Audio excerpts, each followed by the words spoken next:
한국을 바꾼 여성 위인들. 고구려와 백제를 세우다 소선호. 고구려 백제를 건국. 왕자 주몽은 부여에서 쫓겨나 졸본 지역에 도착했어. 그곳에서 한 부족의 공주인 소선호를 만나 사랑에 빠졌지.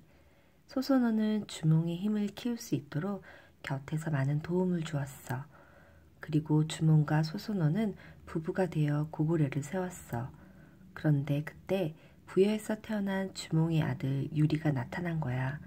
주몽이 유리를 태자로 삼자 소선호는 심한 배신감을 느꼈어.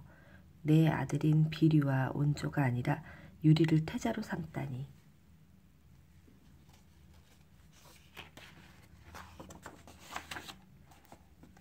비류는 온조에게 고구려를 떠나자고 말했어. 소선호도 비류, 온조와 함께 길을 떠났어. 아들들과 새로운 나라를 만들 생각이었지. 비류는 백성을 데리고 바닷가 근처로 떠났어.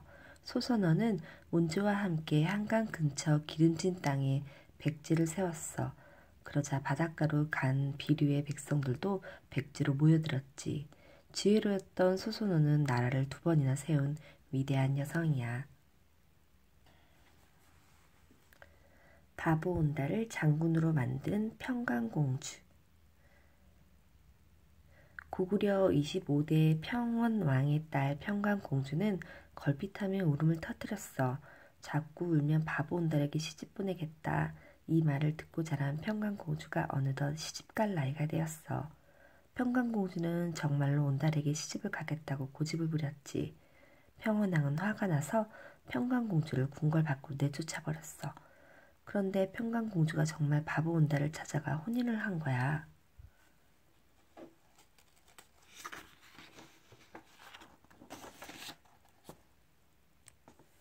평강공주는 눈먼 시어머니를 모시고 남편 뒷바라지를 열심히 했어.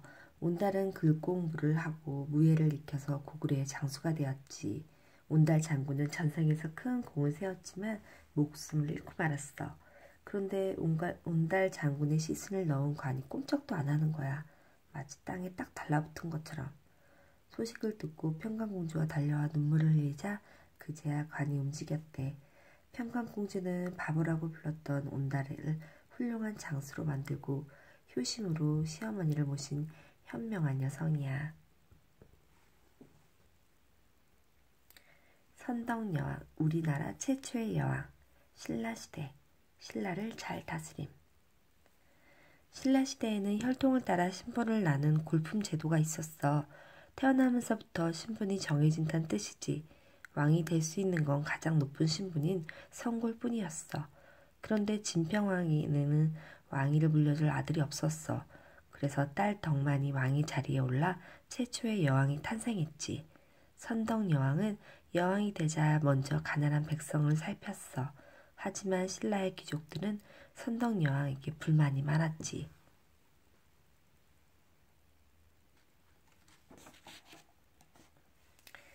여자가 왕이라고? 여자가 뭘 하겠어. 중국에서도 여자라는 이유로 신라의 여왕을 얕잡아 보았지.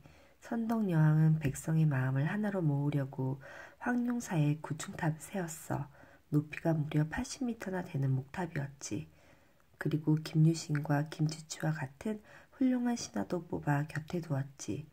선덕여왕의 훌륭한 정치 덕분에 신라는 더욱 발전했고 나중에 신라가 삼국 통일을 이룰 수 있었던 거야.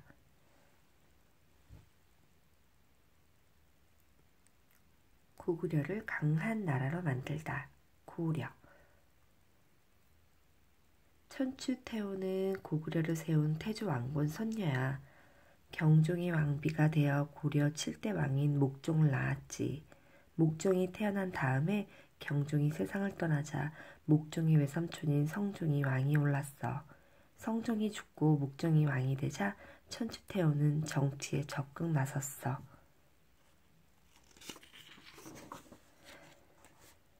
고구려는 중국에 뒤지지 않는 나라임을 명심하라. 천추태후는 권력을 쥐고 고구려의 힘을 키우려고 했어. 북방 지역에 성을 쌓아 적의 침입에 대비하기도 했지. 천추태후는 고려를 강한 나라로 만들기 위해서 열심히 노력했어. 전통을 지키기 위해 사원이나 절도 많이 세웠지. 하지만 후계자를 정하는 사건에 휘말려 결국 자리에서 물러났단다. 최고의 자리에 오른 은여, 대장금. 조선시대. 조선시대의 왕을 비롯한 궁중이 건강을 맡아보던 내의원과 가난한 백성을 치료하고 의술을 가르치는 해민서가 있었어. 해민서에서 간단한 치료를 돕는 여자를 은여라 불렀지. 은여는 천민 신분이어서 높은 자리에 오를 수가 없었어. 남자는 귀하고 여자는 천하게 여기는 조선시대 말이야. 그런데 대장금이 바로 은여였지.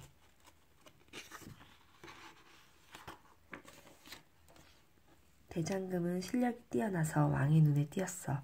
이제부터 대장금을 내 건강을 돌보도록 하라. 조선 11대 왕 종정은 대장금에게 주치 역할을 맡겼어.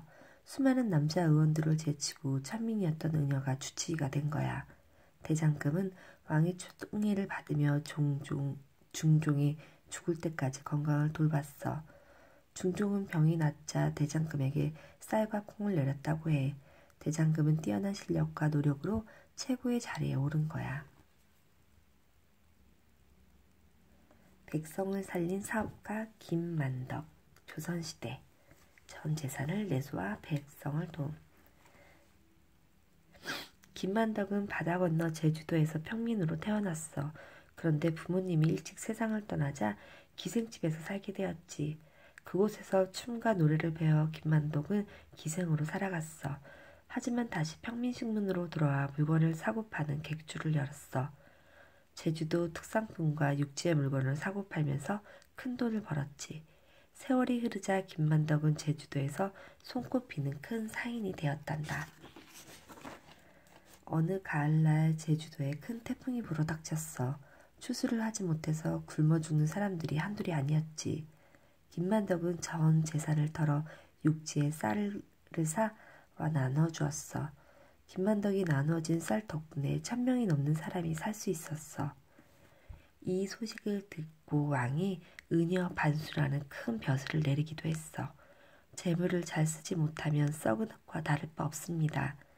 김만덕은 여자의 몸으로 사업가로 성공했을 뿐 아니라 재산을 나눌 줄 아는 따뜻한 마음씨를 지녔어.